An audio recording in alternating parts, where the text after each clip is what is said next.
Good evening, everyone. Welcome to episode number 49 of Restitching the Tapestry. We are one episode away from our 50th episode. Yay! Exciting, right? So, tonight we are super excited to have our wonderful friend Sherri Archer from the YouTube channel Sherri Makes Stuff joining us to have a really fun conversation about fashion. We're not only going to be talking about our own personal fashion and how that fashion has changed throughout our lives, but we're also going to be talking a little bit about like the history of fashion as well. Um, so before I get on to, of course, reading our show's mission statement, let's share how we've been doing. Ari and Sherri, how have you been doing lately? Whoever wants to go first. Sherri? Great. I've been fantastic. I've missed you both terribly. Um, I'm in the lull between semesters, right? Like last semester just ended, and then I really do need to knuckle down and do prep work for the next semester starting Monday. So I'm, in that weird space. Yeah. Me too. Ari, how have you been? I've been pretty good. I went to an arts and drafts festival, so I had a couple beers, listened to some music. I hung out with my mom's friend, and we're gonna go to a comedy festival or a comedy show this weekend. And My sister moved to Texas, so I've been living my best life by myself. Me and the cat. Just hanging out, journaling, writing some poetry. I've got a date on the 5th with somebody from Tinder. Ooh. I know. I'm a little freaked out. Hopefully, he isn't a serial killer. But I'm also going to waggle my finger at you because you've not just been journaling; you've also been making journals. You going to show that off to the world? Oh yeah, I'll show off my journal. So I just made another one. This is number 4. Because I made the first one, which was just paper, and then I made 2, which were 2 and 3, one was the Godzilla journal, and then one was my journal that I'm doing for Home Alone, which is my journal about me being in my apartment by myself. And now this one, which I don't know what I'm going to do with this one yet. I got glue on the cover, but it's got a feather in the front, and it's just got paper and. Cool. And is that some of your coffee dyed paper you did? Yeah, that's my coffee dyed paper that I did. It's actually got I showed my therapist, and he said, "Oh, it's got the print from the pizza pan that you put it on it." So, but I'm actually really proud of this journal because the binding is so good on it that it kind of lays flat on this one more than the other ones does. So I'm actually really proud of this journal more than the previous ones. Should be proud of it. It's beautiful. Well, and it just shows that like any art form, like it's something that you continually grow at as you continue practicing. So I can imagine when I eventually start putting journals together, my first one's probably going to look like a hot mess, but that's how it usually goes, right? So let's check out who we have joining us this evening in the chat. We have Leo, we have Panda Alsatian, we have Gloria. Welcome, all of you. It's good to have you here. Oh my gosh, Leo said something really kind, Sherri. Leo says, "Hey, Sherri, I want to thank you for inspiring me to find a healthy way to write a much-needed trauma journal. I've already written 23 pages. Wow. Good for you, Leo. Good for you. Thank you for sharing that with us. It's beautiful. Congratulations, too. That's wonderful."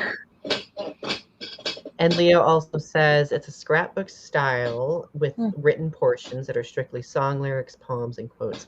And I think, Leo, you've shown me a couple of images from it. It's very beautiful, like artistic goals 100%. So, yeah.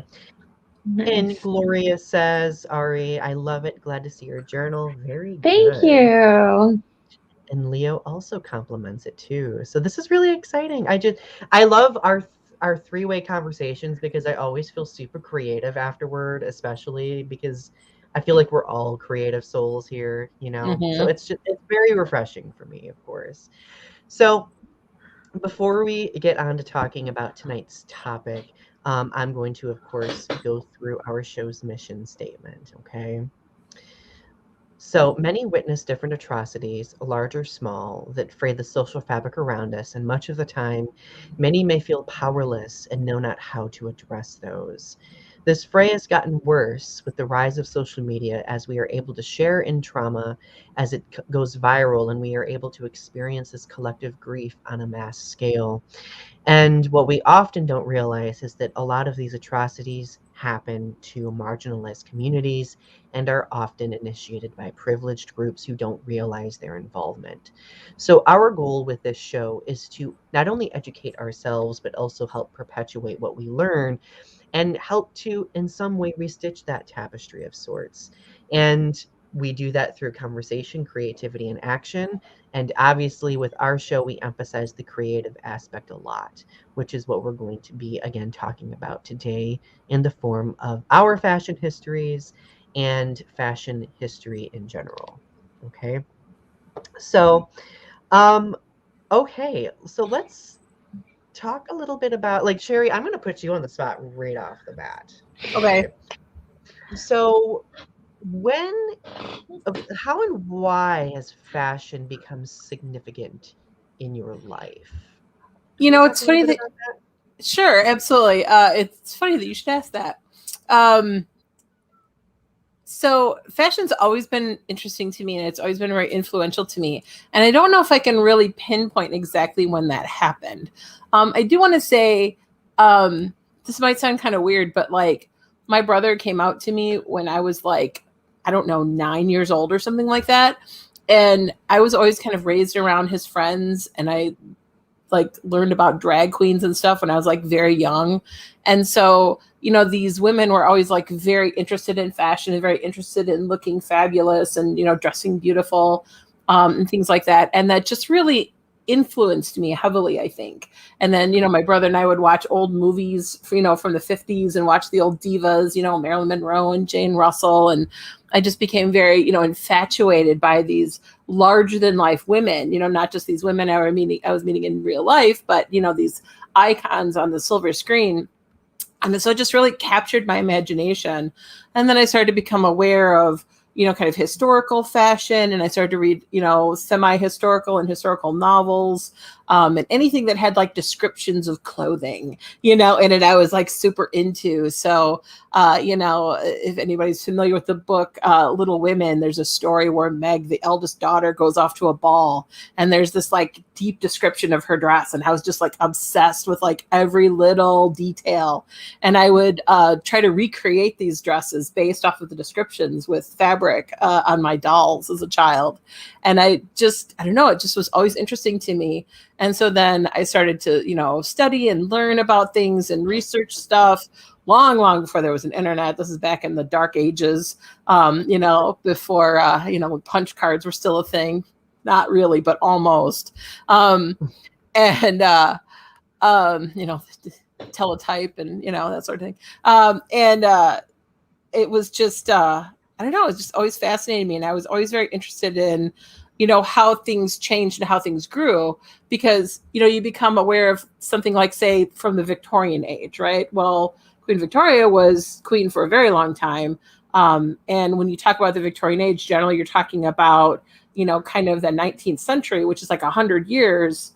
Well, in 100 years, a lot of things happen. If you're going to talk about the 20th century, clothing from the 1920s is very different from clothing from the 1990s. Right. So you can't say 100 years of fashion is the same thing.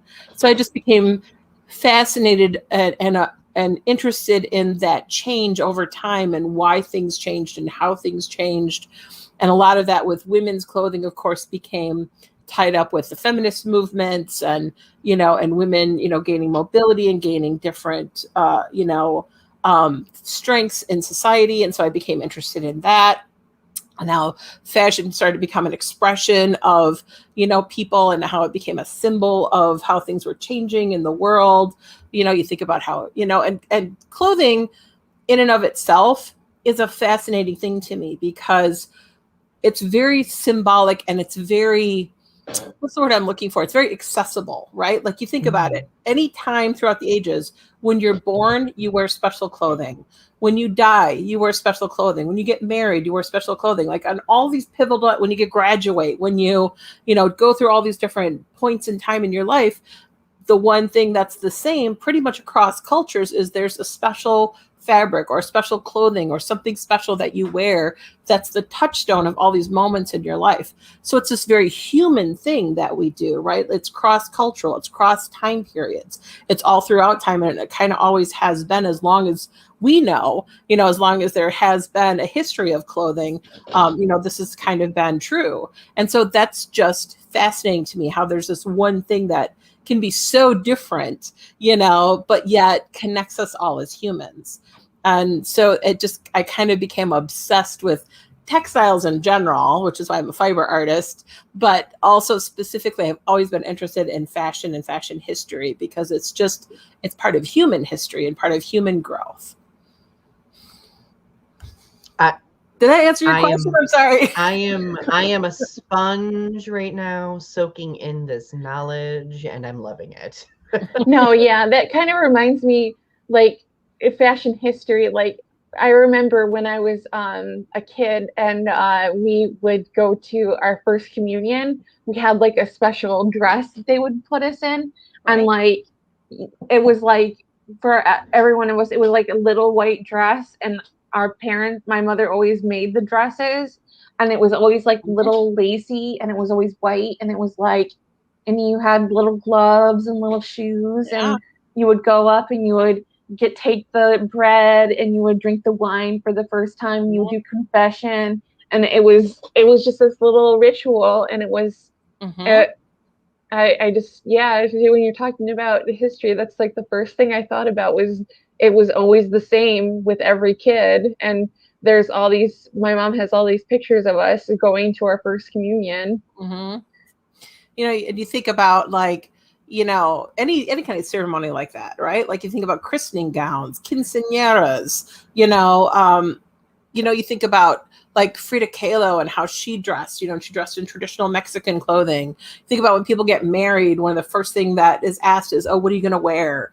If you have a same sex couple, right? It's like, oh, are you going to dress the same? Are you going to dress different? If you have an opposite sex couple, what's the bride going to wear? How, what's the color of the wedding? Is he going to wear a tux? Is he going to wear a suit? Right? Like, there's all this, all these different questions, right, that come up, and it's because it's such an important ceremonial time, right, that happens throughout our life. And then somebody at the end of their life, when somebody dies, it's like, well, what are we going to bury them in, right? What is the one thing that we remember him in? How do we remember him, or how do we want him to be remembered in his last moments, or her to be remembered in her last moments, right?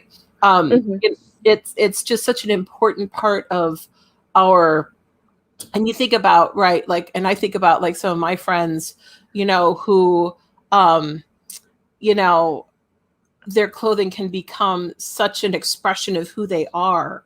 You know what I mean? When, like, not all little girls like to wear dresses, right? Not all little boys don't want to wear dresses, right? So, even that can become like such a, and people can be ostracized for that, and they can be, treated very badly for that because of a piece of clothing, right? That makes no sense.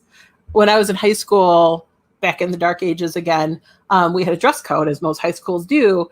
And, girls couldn't wear, boys couldn't wear shorts, but girls could wear skirts. And oddly, we didn't have a skirt length. So girls could wear pretty short skirts. This is the 1980s. And they wore pretty short skirts, but guys couldn't wear shorts. Even if they were shorts down to their knees, that was just a thing they couldn't wear.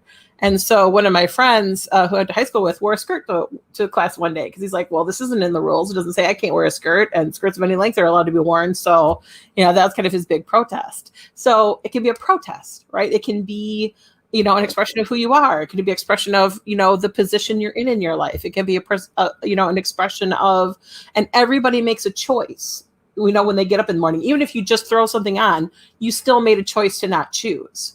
You know what I mean? That still says something about you. Your clothing says something about you. People that wear slogans on their shirt, they want you to know this, right? That's like throwing it in your face. Like, I want you to know this about me. This is something I want you to think about me, right? Like, it doesn't matter whatever you wear. It says something about you, and you are projecting that out into the world. And that's interesting to me as well. I was costume director of the Michigan Renaissance Festival for about 12 years.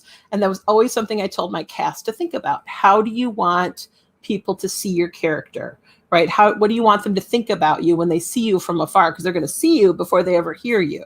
So what do you want them to think about your character? How do they want you to think about your character and see your character, and think about that in your clothing. Interesting. I really like that. That's very fascinating. Yeah. I was going to pose this question later on in the episode, but since you touched on fashion being an extent, like a sense of expression, an extension of identity, I wanted to talk a little bit about how fashion has shaped our identities.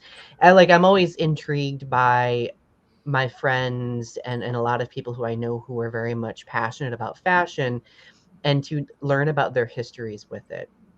Because my history with fashion is drastically, let's just say, muffled, I would say.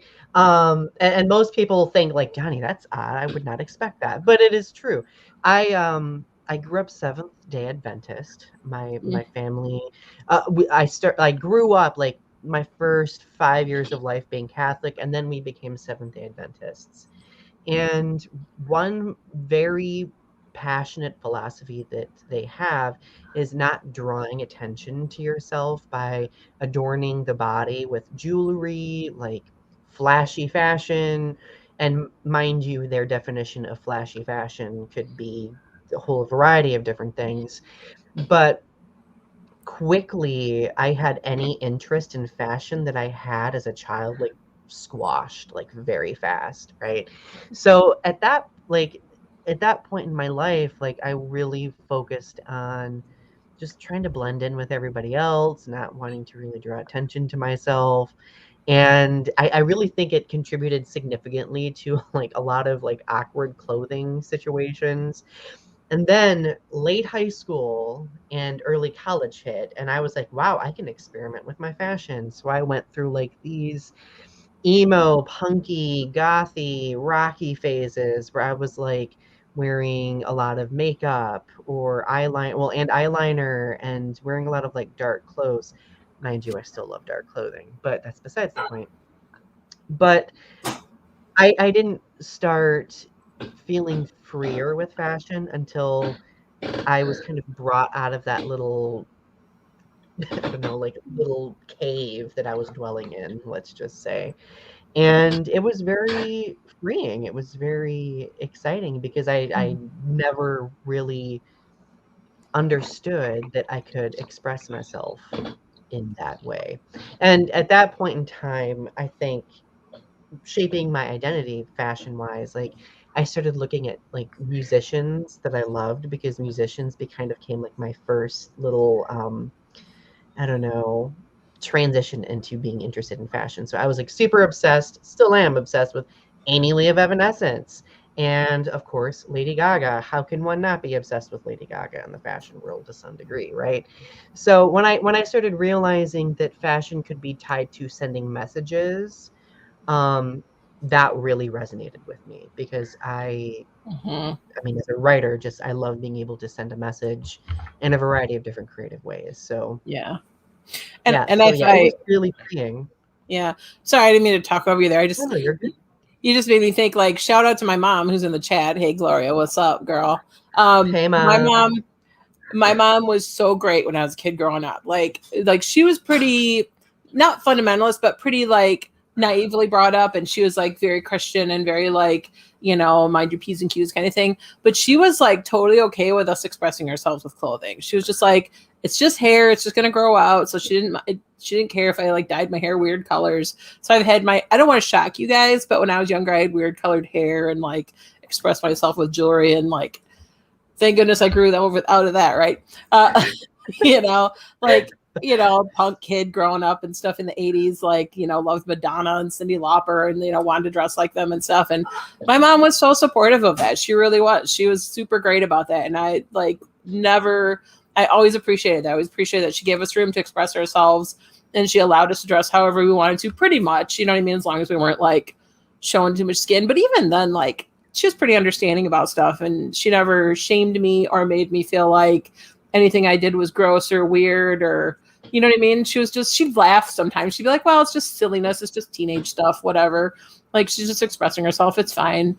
You know, she's like, there's kids all over the place, like doing drugs and like shouting at their parents and doing all kinds of things. My kid wants to dye her hair blue. Oh no. Like, you know, she like really had a good perspective on it, I felt. So I really appreciate that. So thanks, Mom. Thanks for being great. I love that. Ari, how has fashion shaped your identity? My mom was kind of like that too. She helped me when I was 16. She helped me. She put a cap on my head and like pulled hair through it and dyed it. It was blue. It's supposed to be blue, but it ended up like green. So I had green streaks throughout my hair.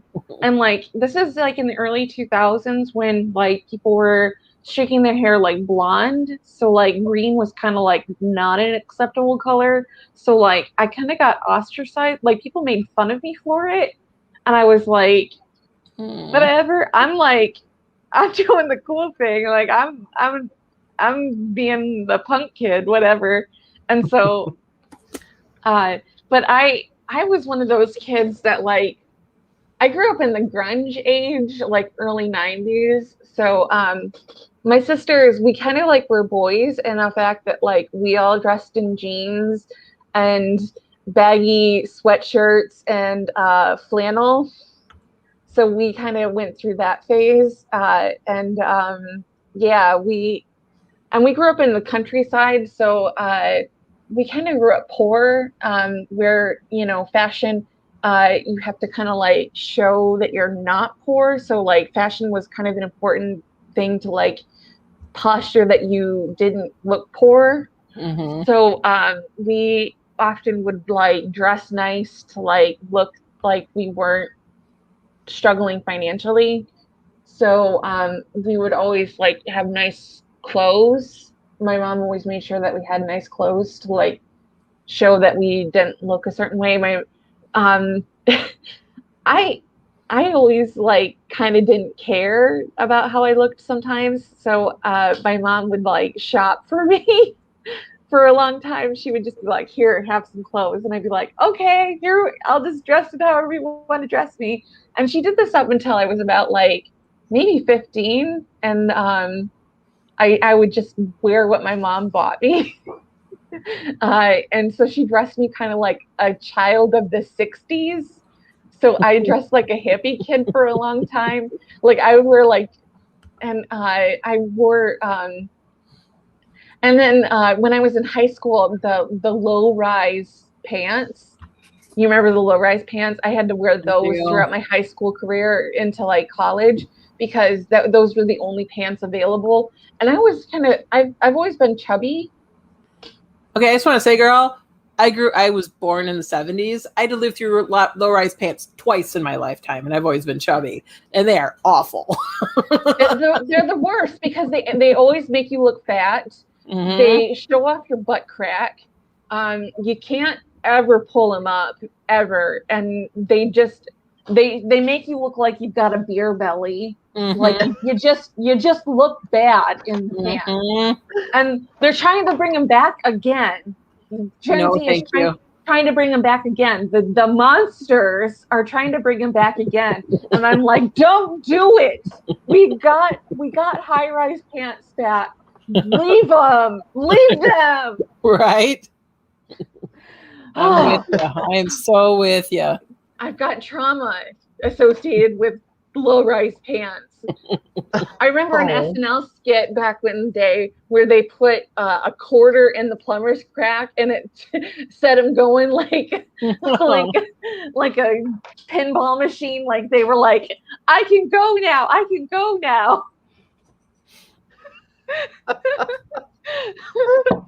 I feel you though. Low-rise pants are the worst. Like, I know there are people out there that can wear them, and bless them, good on them, but they never did me any favors. Bless their souls, right? Bless their skinny little souls.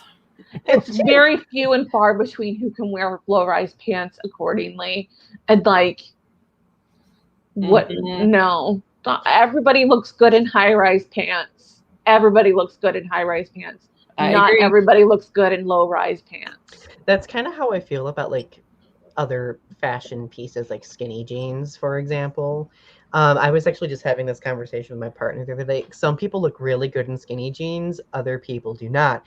I used to look really good in skinny jeans. Now my booty's too big and my thighs are too big.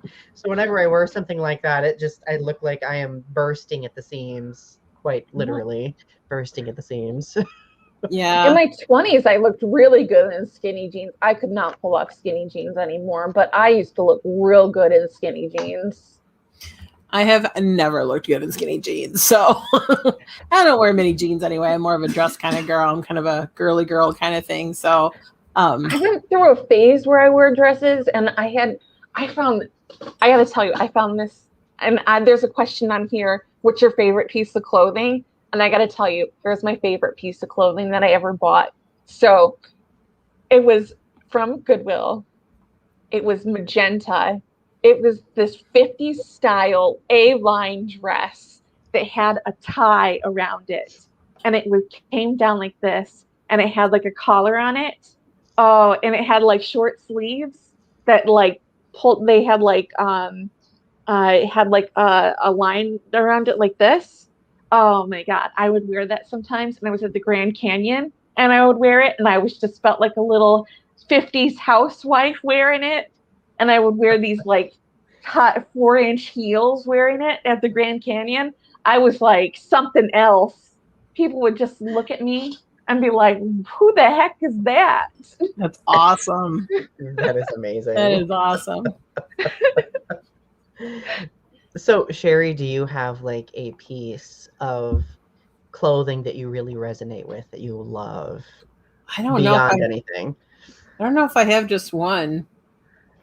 It's tough to say. I might have like a type or something. Okay, yeah, a type. Yeah, I've always been a fan of like go for kind of classically cut clothing that's going to fit you in a variety of different sizes, shall we say, a variety of different phases. So buy some kind of classically cut clothing, and I go, like you were saying, like a lot of dark colors, a lot of blacks and stuff, just because they're easy to maintain and they last a long time. And then really where I try to express myself mostly is with my jewelry. So I'm a big fan of Betsy Johnson's jewelry. Like, shout out to my girl there. And so I like spend like probably way too much money on my Betsy Johnson jewelry, but it's like a cheaper thing that you can like switch out more often, and you can like change up your look so easily with accessories. So if you just have like 2 or 3 like classically styled outfits that you can kind of mix and match with, you can just like kill it with the accessories. So like scarves, or my cat ears, which I'm weirdly not wearing today and I don't know where they are, or like, jewelry or whatever. Like, that's how you can really switch up for men, like ties, or if you have different glasses and stuff that you can wear, there's just those accessories. So I think that's my favorite thing to just like shop for and kind of, hoard, if you will, is different kinds of jewelry, because you can really change your look up dramatically depending on how you've, jeweled yourself. Yeah. I love that you mentioned accessories, because I started wearing scarves a couple of years ago. I don't know, like, since I became a teacher, I feel like I've been a little bit more open about my fashion choices, and I've like done different things. And I started wearing scarves this one particular year because I saw like this other person wearing a scarf, and I was just like, you know what, that looks amazing. I'm gonna find a scarf and see what that does for me.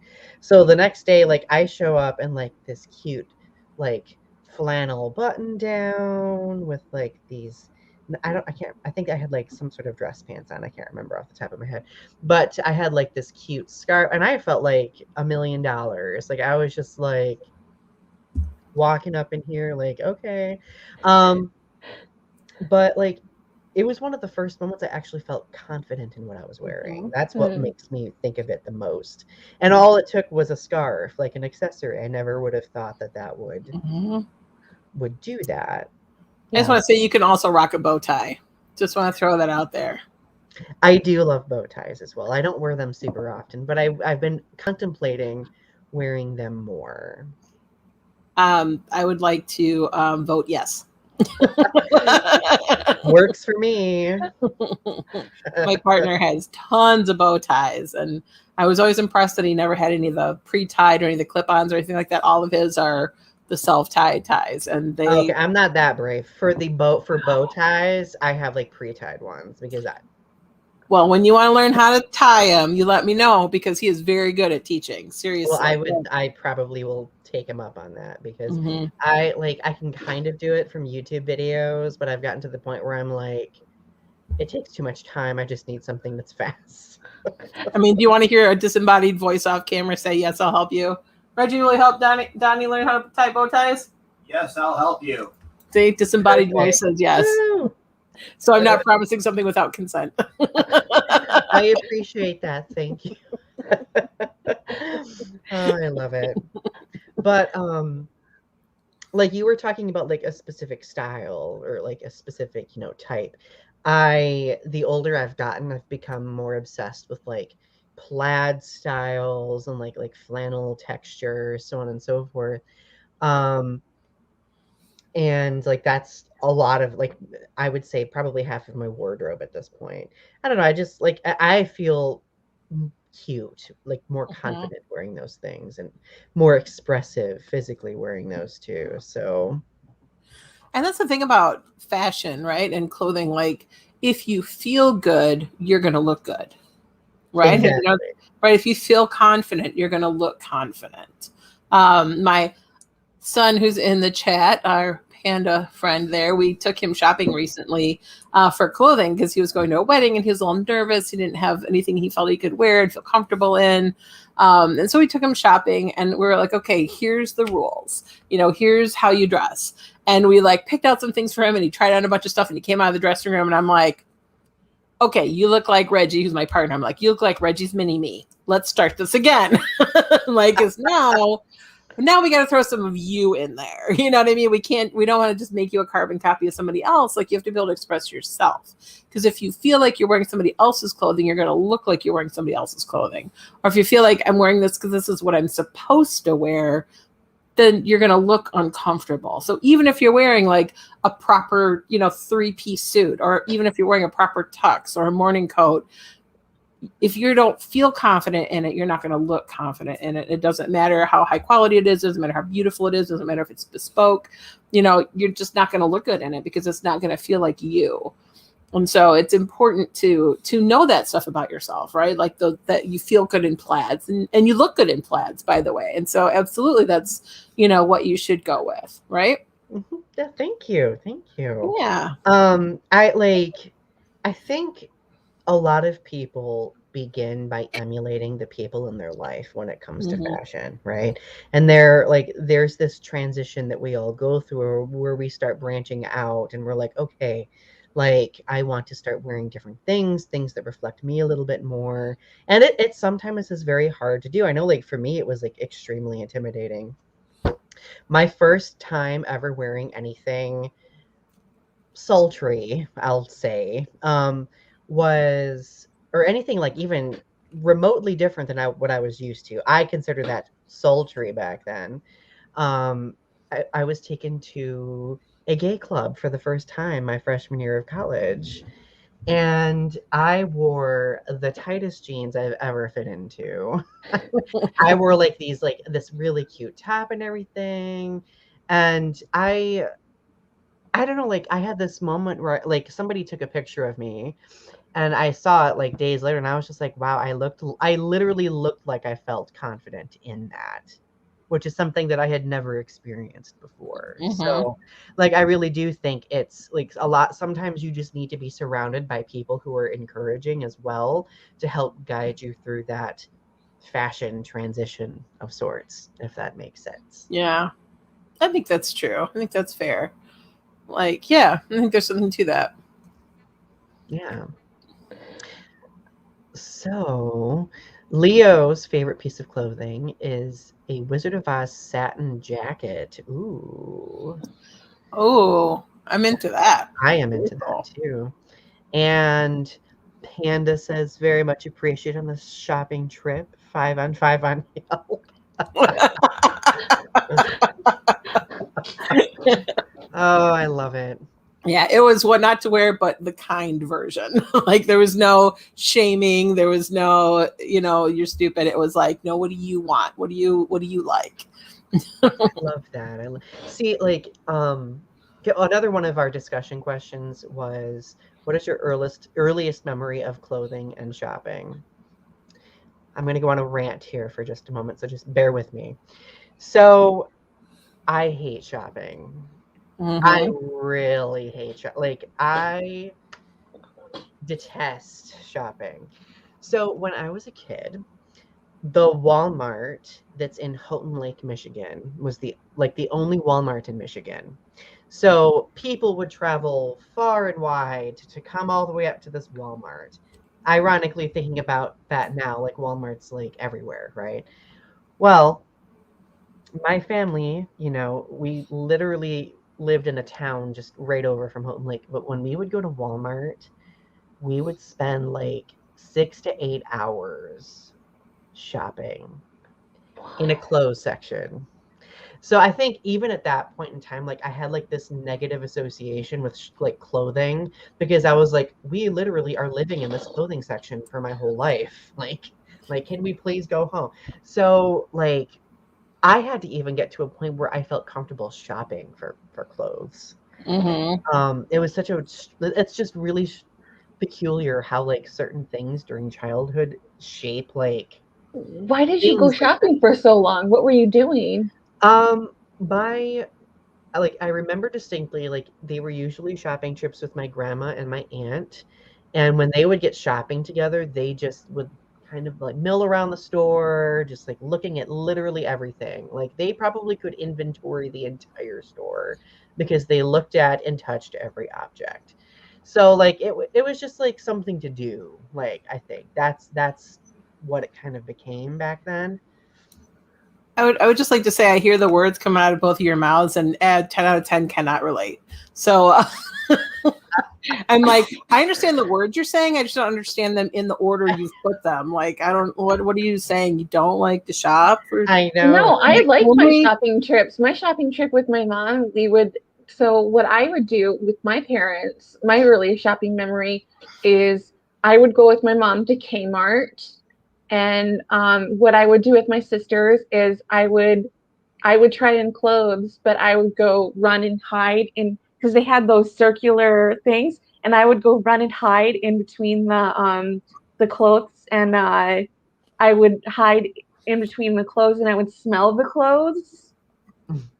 And I just remember feeling really safe, like in the clothing container, like in the center of those. And I just remember like feeling like protected by the clothes.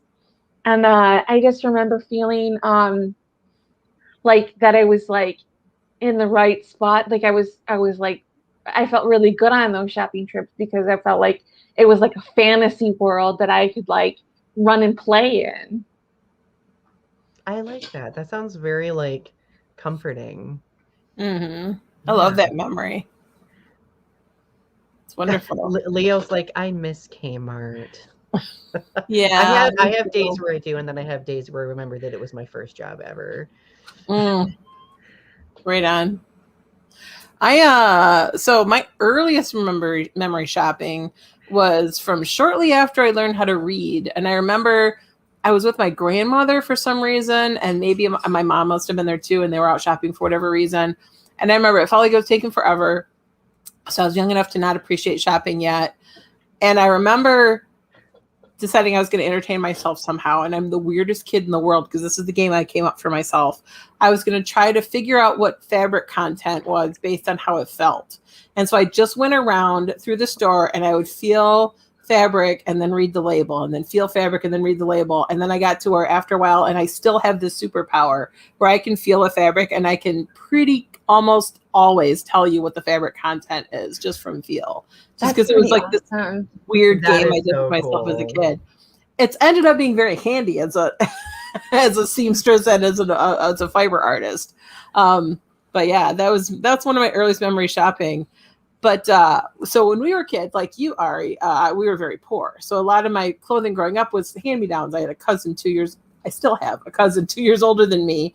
And she and I are about the same body shape and body type. So I would get a lot of her hand-me-downs. So I had whatever her fashion was, and her parents had money. So it was good quality stuff, it was in good shape and stuff. Yeah. And then my mom, again, shout out, she like put herself through college, went and got herself a job, like pulled us off welfare, like, worked really hard. And so when she was a little older and I was a little older, so like high schoolish, she suddenly could take me shopping every once in a while, and we could go to the store and we could go buy clothes. And so for us, it would be like an all day thing. We're like, shortly after breakfast, early in the afternoon, whenever we felt like it, we would start to hit those stores, and we would just like hit every store after store after store after store, and like just buy shoes, and then we're going to buy clothes and blah, blah, blah. And we would get lunch sometime in the middle, and we'd shop a little bit more. And sometimes we'd be out long enough that we'd get dinner later on. And it was like an all day thing. And it was just a gab session, and we would just chit chat, and we'd just have a great time and just laugh. And maybe we bought everything in the store. Maybe we bought nothing at all, but we would just look at stuff a lot of times because maybe the money wasn't there that month or whatever. And that's what I remembered. And this was like my teenage years, us growing up. And she was very, again, like whatever I wanted, style wise, like she was not picky about what I got or anything. And, she would ask me my opinion on her clothes and, and stuff like that. And I don't know, it was just a fun time. And it was just a bonding time that we spent together. And we would just be chit-chatting and talking and sharing each other's stories. And I would tell her all my problems at school and with boys and whatever. And, I don't know, it's just a great memory. So I guess I just have that very positive memory growing up of shopping with my mom. And she felt guilty, which I always felt bad about, and I still feel bad about, but she felt guilty because we were so poor as a kid. She often said to me, like, I couldn't dress you in little frilly dresses when you were little, and I wanted to so bad. She's like, so now I'm trying to make up for that. And then I always felt so bad about that because I was like, you don't have anything to make up for. Like, that wasn't your fault. That was just like circumstance. It wasn't like you set out to be like, I'm going to be poor. Won't that be fun? And have 2 kids and raise them by myself. Said nobody ever. You know what I mean? It's just like circumstance, just how things worked out. And, so that always touched me too, that was like her trying to make up for those lost memories from when I was little. You know what I mean? That always touched my heart. And so that always like added to that experience for us, was like, this was like a bonding moment and a moment for us to share these memories and to have these memories. And now she lives in Texas and we don't get to see each other that often, but we have those memories, you know what I mean? And we have those shared experiences that we had before. Mm-hmm. The only reason why I got put in frilly dresses is because my mom would buy fabric and she would be able to make dresses on the cheap. Yeah. So I would often be put in handmade clothes. Or I would be put in hand-me-down clothes, or I would be put in, But I got to a certain point where I just didn't wear dresses because I was like, oh, I like jeans and I don't want to deal with that stuff. I'm like a boy. I just like want to be like a boy. We all got to go through that exploration, right? To find what our comfort level was, what our comfort level is, and like, what we like and what we don't like, right? Like, yeah. And that's great that you had that you were given that room to like explore that and to, figure out who you are. Because we do express ourselves through our clothes and how we feel and, and who we are and how we want to project ourselves to the world. It's true. But then in my 20s, I went through a girly phase where I was extremely girly. Like I was wearing nail polish and that I wore makeup, and sometimes I still wear makeup, but I definitely wore makeup a lot more in my 20s. And I wore dresses and I wore frilly things, and I just was just more girly in my 20s than I was any other time period in my life. Yeah. Well, it's a moving target, right? Like as we grow and change as people, I think our interest in fashion grows and changes, right? Like I've certainly learned more about fashion and the history of fashion. And so now my big passion is I'm very anti-fast fashion, right? Like that's the big evil of the world. And so, as I've gotten older, I've like learned to be more responsible as a consumer and to be a little bit more mindful, as I'm buying things and to, be a little, more aware of where my clothing comes from and how it's made and how long it's going to last. And I've made a lot of my own clothes, of course, being a seamstress, over time. So yeah, as we grow and change, like our interest in fashion grows and changes, and how we see ourselves, right? And how we express ourselves with our clothing grows and changes with us. Mm-hmm. It's cool that you've allowed yourself that space to do that. Yeah. Yeah. I really like that. I've been really thinking a lot about how important choice is when it comes to fashion, right? And I think the reason why I have so many like negative associations with shopping is because of, being a Seventh-day Adventist, I like a lot of my fashion choices were determined for me. Like I never really had a chance to look at something and be like, oh my God, like this looks cute. I would love to wear it. Now, don't get me wrong. Like my parents did a wonderful job making sure, like, especially when I was in elementary school, that I had like, cute clothes. Like I was rocking button ups and bow ties when I was in like kindergarten and first grade, so on and so forth. But throughout middle school, like, and when we became Seventh-day Adventists, that became less and less, right? So when I finally gained the opportunity to make a choice, like I remember that shopping trip more than anything, because what happened was my freshman year of college, my friends took me to the store and like made the shopping trip all about like, let's let Donny like try on these different outfits. And I've never experienced that before until then. And it was like, I was just like, I never have had people like giving me advice or, being like, wow, you look really good. Like just having that validation was so, I don't know. Yeah. It was so strange at that moment. But now I look back and I'm like, that was very important, So choice is significant, and transitioning into being able to make that choice. It must have been really affirming. It was 100% affirming, yeah. So Gloria's precious and says, we still have fun over the internet on Messenger. I love this time of memories with Sherri and Donny and Ari. This is a great gift to me. Thank you, Sherri's mom. Aww. You were such a precious human being. I love it. Leo says, I've been buying stuff from the women's section lately. I can never see myself wearing a dress. I just not look good in one, but I found some wonderful and soft shirts and hoodies. Yes. Good for you, Leo. That's awesome. And sometimes it's finding the right dress, there are different cuts of dresses for different body styles. So if that's something that you think is interesting, like don't necessarily, cross it out, because you can have things tailored to you. So you can get something bespoke that's made specifically for you.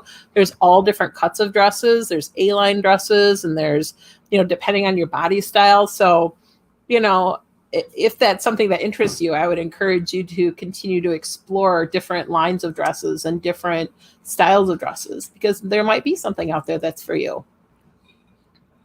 Yeah. So, that's perfect advice in my opinion. And it kind of transitions me into this, interesting question that I just thought of. So in your experience, was there ever a piece of fashion that you thought that you would never wear, that you would never feel confident in, that you did end up wearing and end up being surprised by? I know that's kind of a hard question because it's like very specific. While you're thinking, I can go first if you would like. So a couple of years ago, I donated to one of my favorite musicians' she was doing a kind of like a fundraiser to release an album, right? And part of the reward for it was like getting like this box of goodies, and in it was a crop top. I've never worn a crop top before. It was like this pink crop top, and I started wearing it like mostly like kind of like I would wear it outside to do like gardening and stuff like that. It was super gay, but I love it. But I remember like wearing it and being like, I feel really good in this. Like I did not expect to feel really good in this crop top, but I feel good. It was such a surreal experience for me. How about both of you? I wore a crop top too. I had a couple crop tops, but and I felt good in it, but my sister made me feel bad for wearing it. She's like, "You're not skinny enough to wear a crop top," and I was like, "Excuse me." What? Yeah, there's no weight or size limit on crop tops. I'm just saying. That's what I said. I said I can wear a crop top if I feel like it. I said I feel good in this crop top. Thank you very much. Good for you. And I would put on dark lipstick, and I would put on dark makeup, and I would be like a goth queen. She says, "You only wear crop tops when you're feeling a certain way." And I said, "Yeah, when I'm feeling good about myself." Oh my goodness. So all I heard from this is that I also have a crop top and we have to do a crop top chat. That's all I heard. So I have to schedule that. Mine's also pink, by the way. I got rid of my crop top. I couldn't wear it anymore. Well, we'll just have to mail you a new one. I think I'll need to get a new one too, because I think mine became unsalvageable at a certain point. Oh no. Well, wearing a gardening, that'll happen. Yeah. I think for me, it's actually wearing strappy kind of dresses and sleeveless things. I've always been a heavy girl, and I've always been very self-conscious of my arms. I have big arms. And then one year I just decided I was tired of covering up my body and, like not showing off my body. I was like, I don't know. I just had this epiphany where I'm just like, I'm allowed to show my body. Like, just because I'm bigger doesn't mean I'm not beautiful. And so I started to get arm tattoos. That's why I have my beautiful arm tattoos. That's timely. It's a dressmaker's dummy. Haha. I love it. Nice. I got that when I got my master's degree in fibers. So I got arm tattoos to kind of make me feel, because now I have art on my arms and I want to show off the art, right? And that like really helped me get the confidence to start wearing shorter and shorter sleeves, and then like strappy no sleeves. And yeah, like I feel really confident in them now and comfortable, and like I don't even think about it anymore. Isn't that funny? Like how we can talk ourselves into things. Yeah, like I love you mentioned like kind of like the upper body arms, like kind of insecurity, because I used to have that too, and now over like the past 3 years, I wear tank tops constantly, and I actually feel confident wearing them now. Whereas before, like I always was like, well, I'm either too pale or I'm too fat, but now like I'll wear a tank top and I'm just like, I feel really good about it. I have not 1 but 3 bikinis, and I do wear them because you know what? When it's hot out, I'm allowed to be comfortable as well. Right.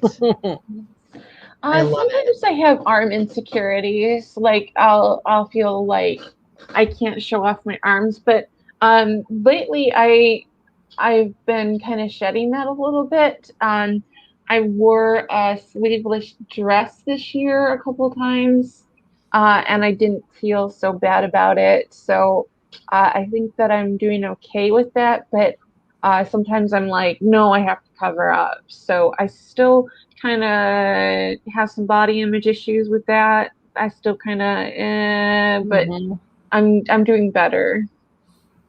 Yeah, it's hard, especially when society tells us we're supposed to look a certain way, and there's still so much fat shaming out there. Like if you're not a size 0, there's something defective about you. Especially, it's starting to go towards menswear as well, but especially towards, women's wear, or, people who are, kind of identify as women. Like there's so much shaming out there, and it's getting towards menswear as well. Like, where, oh, you don't want to be bald. You have to, put all these chemicals on your head. Oh, you don't want to be this. You don't want to be that. Like the advertisers have just learned so well how to prey on our insecurities, and have preyed on, specifically targeted towards women's insecurities for over 100 years, since we've seen advertising being used in like Gotti's Lady's book and on up through the history. You see that targeted advertising towards women and towards their insecurities, towards their bodies and how they look. And then it gets worse and worse and worse. And now you're starting to see those same insecurities and those same advertising tactics being used towards men. Just within the last maybe 10, 20 years, you start to really see that starting to happen. And it's so depressing, because it's like, we've been talking about this being a women's issue for a long time. And now it's like, well, great. Now it's just an everybody issue. Like, that's not the answer. Don't make it everybody's problem. Let's not do this anymore. Guys have to be like these big muscly guys, and like they have to be like real strong and big, and like, and like, oh, don't even get me started. Like, body shaming and body image is such a huge thing in the gay community.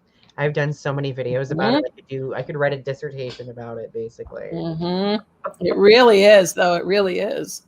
Yeah, you're absolutely right. Yeah.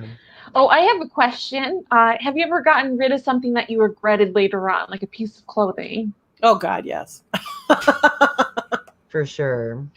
I mean, I can't think of anything specifically off the top of my head, but 100% I've gotten rid of like a sweater or, a skirt or whatever. And then later went, oh, what did I ever do with, you know what? There is one that I regret to this day that I got rid of probably 20 years ago now. I had this red kilt and I lost weight and I was like, oh, I don't need it anymore. I got rid of all my quote unquote fat clothes. Then of course I got fat again. And instead of taking it in, because, it's not like I can't sew or anything, instead of taking it in and altering it to myself, I just got rid of it. And I regret that ever since, because, man, that was a cute kilt. And I think about it all the time. Isn't that dumb? Yeah. I could make a kilt, but no, I'm just going to pine for that one forever. I have a piece of clothing that I got rid of a few years ago that destroys me now. So it was when I first started getting into wearing like plaid. I had like this very odd plaid button up. Like it was like a tan, white, and brown plaid button up that you don't see these colors together typically, but I was obsessed with it because you could wear like so many different earthy tones, and I went through this phase and still am going through this phase where I'm like super obsessed with earthy tones. I ended up getting rid of it. I don't know why. And I think it probably was when I had like a stint of like, body dysmorphia where I wore it and it just like, I didn't feel like I fit into it well, or like, I feel like the way I filled it did not look good, Mm-hmm. So I kind of had like a moment and just threw it out. Mm-hmm. I regret it though. I do. How about you, Ari? I have a leather jacket that I wore all through high school. And I loved that jacket so much. Like I wore it all the time. And I wanted to keep wearing it, but I thought at a certain point that I was too old to wear it anymore. So I just got rid of it. But I was like, why didn't I just keep wearing it? Because I liked it so much. And I was like, I should have just kept wearing it. And I was like, but I just got rid of it. And I was like, I should have just kept it. Like, I liked that jacket. I should have just kept it. I've done that too, though. I've fallen victim to fads, which you would think, like I've studied history my whole life. I understand history. I understand the cycles of history and the cycles of fashion, because everything comes back around. Like everything comes back into fashion. We were just complaining about low-rise jeans coming back in, right? Like everything comes back around. Every once in a while, though, I will fall victim to fashion cycles, and I'll just get rid of something that I dearly love, but it's not in fashion anymore. And so I'll just be like, oh, I'll probably never wear that again. And it's like, why? Why did I get rid of that? It was so cool. Yeah. Regrets. Clothing regrets. Any bad fashion regrets that you've ever made? Can I ask? Am I allowed to ask a question? Oh my God!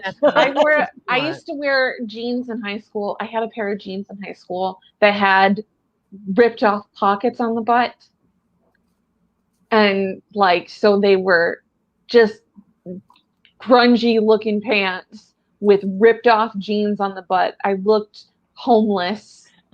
I didn't brush my hair in high school. I looked dirty. I looked homeless. I looked tired. I don't know what I was doing with my life. I do have one that I regret, kind of. Ari remembers this phase I went through where I had really, really long hair, and I kind of went through like this odd punky thing for a while. Yeah. And it was really dark. Yeah. I used to wear like these strip pants with like chains and stuff. Yes, but you did. But because I wanted to be Amy Lee from Evanescence so badly, I would also wear like those arm warmers. They were so like, and I kind of still like them because they're kind of cute and trendy, you know. But like me combining those when I was like in college, I look back at pictures and I was just like, Donny. You were a gothy kid. I was like, Donny, what 7th level of hell did you just crawl from? Because That's how about so you, Sherri? funny. I have actually an opposite story. I decided in my late 20s, early 30s that I needed to grow up and get rid of the punky hair and the weird clothes. And I had to like wear suits and stuff. And it was horrific. And it was so not me. And I was just like, I looked like somebody's mom for like a good 5 years there. It was just like, it was a long period of time. It was just like not good. And I just finally like, I don't know, maybe it probably wasn't 5 years. It felt like 5 years. It was probably a year or two. And I was just like, I don't know. I don't even know what I was thinking. I just felt like, oh, I'm almost 30. I have to grow up and do things. I bought a house. I'm an adult now, blah, blah, blah. It's like, no, that's not true. It's felt, so you see these weird pictures of me and I don't look like me at all. People are like, who's that? Is that your mom? I'm like, no, it's not. It's me. Oh my gosh. I quickly went back to, you know, black and I don't blame you. I would have done that too if I felt Yeah. that way. The only other one that I can think of for me was like late high school, early college. Like I went through this weird, actually no, it was like after my like weird punky goth phase in college. I like got my hair chopped off for the first time in like 3 years. And I didn't know what to do with it. I didn't know what to do with my body. I didn't know what to do with my clothing. So I basically went like an entire year looking like an off-brand Harry Potter with like horrible 90s boy band hair. And I would wear like graphic tees all the time. It was just, I look at those pictures and I was just like, Donny. And I feel like those fashion regrets, it's always when we give into trends. You know what I mean? It's always when we give into whatever is trendy at the time or whatever we think society wants us to wear. But when you just kind of lean into what your style is, you know what I mean? Even if that changes a little bit as you go along, you know, if you lean into that, then you will always look comfortable and you will always feel comfortable. And then you have fewer regrets when you look back, you know, at your fashion choices and you look back at what you're wearing, I think. Well, and when you look back at those pictures, you can tell if you were confident or not in those. And in all those old ones where I was looking like that, I could tell that I was not happy with myself. And you remember those moments of not being happy. So it's like, okay, like there clearly was a transition that happened at a certain point, right? Right. I think one of my fashion, like, good things that I did was when I turned 30, I bought a corset. That was like one of my, like, I finally did it. I bought a corset and I was like, yeah. But then I got rid of it. Aww.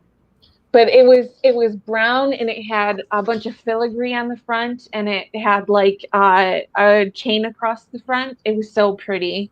Why'd you get rid of it? Because I got too fat to wear it. Oh, that's a good reason. I'm there with you, girl. Actually, call me. I might have one that fits you. Just say it. Because I have several.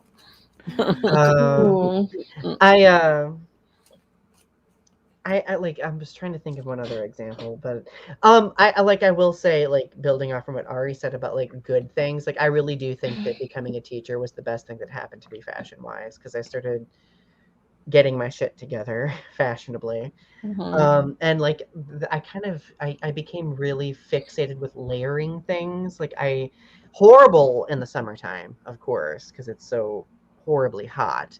But like in the fall and wintertime, I feel like that's when I thrive the most with clothing. Like give me a good cardigan, give me a flannel, give me any sort of button up with a scarf, I'm good to go. Yeah, I agree. Well, I think there's a lot of leeway in how we dress, right? Like there's not like a uniform that we have to wear. So we're not like in khakis and a polo every day. There's not like they tried. Oh, this is fun. I don't know if you knew this, Ari, but they tried a couple years ago now to impose a dress code on the instructors. And there was like a huge backlash on it because it was very sexist. It was a lot of women can't wear short skirts and women can't wear this and women can't wear that. It wasn't specifically women, but it was professors can't wear short skirts. Well, who is that geared towards, right? Like That's women can't wear, strappy shirts and it just was so sexist because it was clearly talking about women's clothing. And so there was a huge stink about it. And they kept some of it, but they ended up having to get rid of a lot of that language because it was really bad. Yeah, whoever wrote that, it was just really yikes. That sounds bad. Yeah. That was terrible. So we have a lot of leeway and and especially and they were like, oh, you have to dress, kind of business casual. And we're like, well, I work in an art studio, so that's not going to happen. I'm sorry, I'm not dressing in nice clothes if I'm in the art studio that day. Like you can just take that and shove it. Right. I'm sorry. And they wanted us to wear a how do they want you to dress? Like they want you to dress professionally in an art studio when you're going to be like wearing a smock?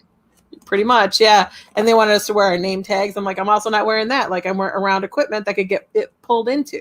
Like I'll clip it to my bag, but I'm not wearing it. Like, sorry, I'm not wearing something heavy. Like I don't wear dangly jewelry when I'm in the art studio either. You know what I mean? Because I don't need things that are going to dangle and maybe get mangled up into equipment. Like I'm sorry, it's not going to happen. So again, you can shove it.